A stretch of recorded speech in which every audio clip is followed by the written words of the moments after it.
네, 강프로입니다. 자, 한전기술 보겠습니다. 한전기술 오늘 장중에 28% 정도 거의 뭐 상한가 근처까지 갔다가 조금 지금은 안 좋은 그런 상황입니다. 그리고 원전 관련된 내용이 외국인들이나 뭐 이런 쪽에서도 매도가 많이 나오고 뭐 재료가 나오고 뭐 흔히 털어내는 좀 그런 뭐 흔한 움직임이 나오고 있는데 오늘 이런 상황에서 어떻게 매매를 해왔는지 그 내용에 대해서 이야기를 드릴 거고, 그리고 이런 식의 상황은 앞으로도 주식시장에서 많이 나올 겁니다. 그래서 이런 부분을 가지고 우리가 어떻게 판단하고 어떻게 매매를 해야 될지 그 부분에 대해서 이야기를 드리도록 하겠습니다. 자, 우선 매매가 어떻게 진행됐는지 그 결과부터 봐야겠죠. 자, 한전기술도 이 말씀 드릴 건데 원전 관련된 전체적인 움직임을 한번 체크해 볼게요. 자, 두산에너빌리티입니다. 어떻습니까? 제가 고가 돌파를 확인하고 나서 매수한 결과, 그쵸, 시세가 한번 더 나왔고 오늘 뭐 아쉽지만 뭐 21,500원 정도의 매도한 결과 한 4% 정도 수익 구간에서 끝났습니다. 뭐 이런 부분이 좀 아쉽긴 하지만 어쩔 수 없다, 그렇게 보시면 되고, 그리고 우리기술 같은 경우에도 여기서 보면 뭐 매도한 결과 뭐 8%씩 뭐 25%씩 뭐 이런 정도의 수익 구간이 이쪽 구간에서 발생을 했습니다. 근데 모두 다 고가 돌파하는 구간에서 수익 구간이 발생했다는 점이 중요합니다. 그리고 오늘 말씀드리는 한전기술 같은 경우에는 어저께 두산에너빌리티의 강세 그리고 한전산업의 강세를 확인한 이후에 여기 한전기술을 매수한 결과 오늘 한 7% 정도 1박 2일 걸렸고요. 이 정도 수익 구간에서 나왔는데 이건 역시도 고가를 잡지 못하고 내려왔죠. 그렇죠? 물론 뭐 매도 완료돼서 수익 구간에 있고 두산에너빌리티도 수익 매도가 되었지만 언제 매수를 했고 언제 매도를 했는지가 중요합니다. 즉 확인하고 매매를 진행하고 있다는 점이 중요하죠. 물론 재료상에 본다면요, 여기 자 보시면 24조 체코 원전 수주, 그렇죠?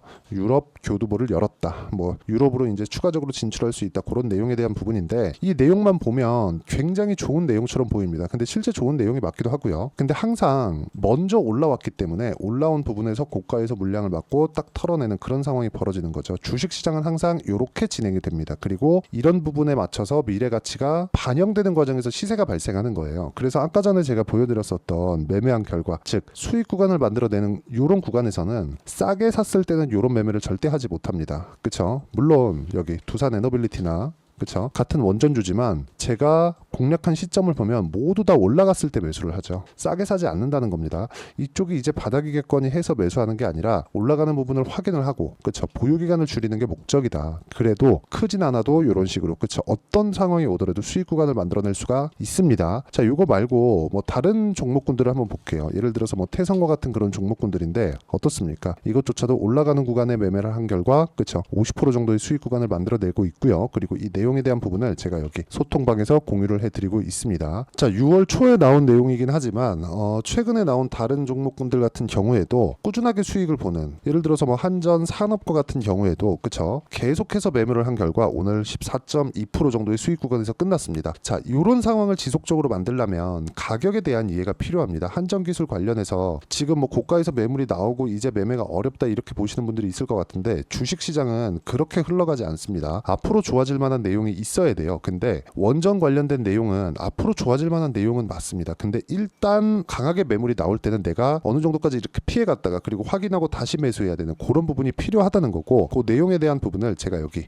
소통방에서 공유를 해드리고 있고요. 그리고 소통방은 무료로 진행하고 있으니까 구독과 좋아요 눌러주시고요. 상단에 있는 전화번호로 구독 또는 소통이라고 문자 보내주시면 여기 소통방 입장 링크를 순차적으로 공유를 해드리도록 하겠습니다. 뭐 제가 계속해서 말씀드리지만 주식시장은 철저하게 미래가치를 반영하는 과정에서 시세가 발생합니다. 자, 제가 한전산업에 대해서도 보여드렸지만 한전기술 같은 경우에 늦게 매수한 거죠. 왜 늦게 매수했을까요? 늦게 올라왔기 때문입니다. 그렇죠? 호재거리가 있어요. 여기 보면, 그렇죠, 체코 원전 수주, 유럽 교두보를 열었다. 밑에 내려보면 한국 수력 원자력 등 원전 공기업과 민간 기업이 컨소시엄을 꾸린 팀코리아가 15년 만에 원전 수출 잭팟을 터뜨렸다. 산업통상자원부는 체코 정부가 24조 원에 달하는 신규 원전 2기 건설 사업의 우선협상 대상자로 한수원 컨소시엄을 선정했다고 17일 밝혔다. 체코 정부는 추가로 원전 2기를 건설하는 사업의 우선협상 대상권도 준 것으로 전해졌다. 이번 원전 수출은 2009년 UAE 바라카 원전 4기 건설에 이은 두 번째 원전 수출이다. 2030년까지 원전 10기 수출을 공언한 정부 목표에도 청신호가 켜졌다. 이건 무슨 내용이 될까요? 앞으로 좋아지는 내용이 됩니다. 앞으로 두산에너빌리티를 포함해서 한전기술 이런 쪽들 있죠. 뭐 우리기술도 포함해서 원전 관련된 모든 모든 내용에 대한 좋아질 만한 내용이 되긴 합니다. 근데 원전 관련된 내용으로 인해서 진짜 좋아질 만한 그런 상황은 미국과 중국이 움직였을 때 벌어집니다. 물론 이런 내용들이 나쁘다는 게 아니에요. 이런 내용들도 필요하지만 원래는 앞으로 좋아지는, 그쵸? 앞으로 원전이 대세가 되는 그런 상황이 먼저 벌어져야 되는데 그게 AI입니다. AI, 그쵸? 여기에 집중을 하는 것이 맞고, 하지만 매매하는 과정에서 이런 식으로 변동성이 커질 때는 내가 피했다가 매매를 하는 부분이 필요하고, 단기간에 7%씩 이렇게 수익을 보고 내가 나올 수 있는 상황을 만들어야 됩니다. 그리고 그 내용에 대한 부분을 여기 소통방에서 제가 공유를 해드리고 있으니까 구독과 좋아요 눌러주시고요.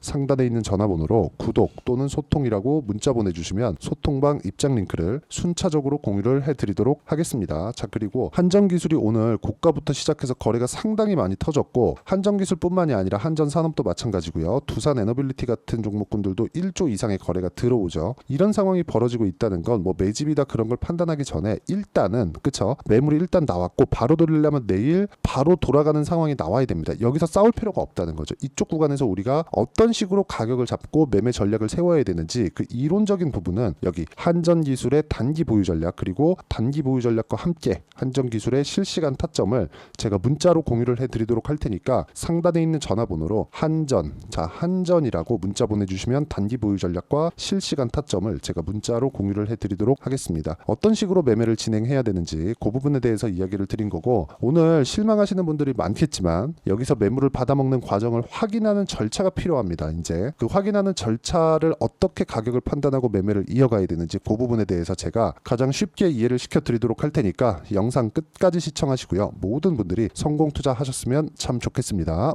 자, 24년도가 돼도 여전히 시장은 녹록지 못합니다. 이런 상황이 벌어지는 건 어쩔 수 없습니다. 이런 상황에서도 수익이 나는 종목들의 구조는 변하지 않습니다. 즉, 대시세 종목에 대한 구조는 변하지 않는다는 거고, 실제 제가 소통방에서 지속적으로 이야기를 드리고 있는 내용도 대시세 종목이나 시장 주도주를 공략하는 건 철저하게 가격 분석을 하라고 이야기를 드리고, 가격 분석 이후에는 이슈에 대한 파악, 그리고 이슈를 파악하고 나서는 다시 내가 얼마에 매수할지 그 타점에 대한 부분을 지속적으로 언급을 하고 있습니다. 자, 근데 생각해 보세요. 시장이 굉장히 어려웠습니다. 어려운 상황에서의 어떤 종목들이 강했냐 보면 반도체와 그리고 바이오입니다. 자, 실제 여기 보면요. HLB에 제가 실제 매매한 내용을 띄워놓고 보여드리고 있는데, 1월 22일부터 매매를 시작해서 4일 동안 31%의 수익 마감이 됐고요. 그리고 여전히 신고가 종목입니다. 자, 그리고 그 다음 어보브 반도체, 이름을 보시다시피 반도체 종목이죠. 그리고 AI 반도체는 지속적으로 강세를 보이고 있습니다. 이 종목도 신고가를 먼저 달성한 이후에 제가 21%의 단기간에 21%의 큰 수익을 내고 마감이 됐습니다. 다시 재공략을 준비하고 있고, 이런 부분은 소통방에서 다 공유를 해드립니다. 자, 그리고 코세스, 자, 코세스 같은 종목도 당연히 그쵸, 신고가 종목이고요. 그리고 반도체 종목입니다. 이 종목도 영업일 기준에서 이틀 동안 대략 한 15%의 수익 마감이 됐습니다. 내용을 한번 보시면 어떻습니까? HLB를 포함해서 뭐 30%, 20%, 뭐 15% 이런 식의 수익이 지속적으로 발생하고 있는데, 이 세 종목 모두 다 신고가 종목이고 1월 달에 시장이 약세를 보이고 있는 구간에서도 강했었던 그런 종목입니다. 특징점이 하나 있는데, 그 이슈에 앞서서 가격이 먼저 반영했다는 거죠. 그렇게 제가 가격을 먼저 보고 이슈에 대해서 파악하는 이유는 결과적으로는 큰 시세를 먹기 위한 사전 준비 작업입니다. 실제로 큰 시세를 먹기 위해서 사전 준비 작업을 했을 때 여기 레인보우 로보틱스 127%, 그리고 ISC 98%, 그리고 한미반도체 97%의 큰 수익을 내는 상황을 만들 수 있습니다. 어떤 식으로 소통방에서 진행됐는지, 그쵸? 그 상황을 제가 이야기를 드린 건데, 이런 상황도요, 당연히 신고가를 공략했을 때 가능한 겁니다. 자, 그러면 이번에도 마찬가지입니다. 그쵸? 정부 주도의 코리아 디스카운트 해소 방안이 2월 달에 발표를 하고요. 그리고 2월 달에 발표된 내용을 토대로 주가가 움직이는 게 아니라 이미 움직인 내용이 있죠. 실제 이 내용은 크게 중요한 게 아니라는 겁니다.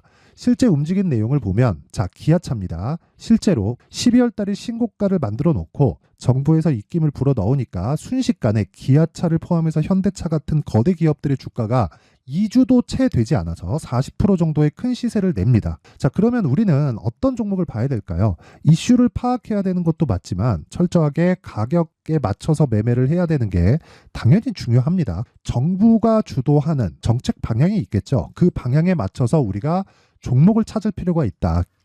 자, 그러면 답이 나왔습니다. 정부가 주도하는 방향에 맞춰서 제2의 기아차를 찾는 게 지금은 중요하다. 근데 정부 정책의 방향에 맞게 가자. 그랬을 때 앞서서 제가 보여드렸었던 내용인 여기 레인보우 로보틱스 127% 그리고 ISC 98% 그리고 한미반도체 97%와 같은 수익을 낼 수 있습니다. 물론 시간에 대한 부분은 최소 2주의 시간이 필요하고요. 그리고 최장 3개월 안에 끝내야 됩니다.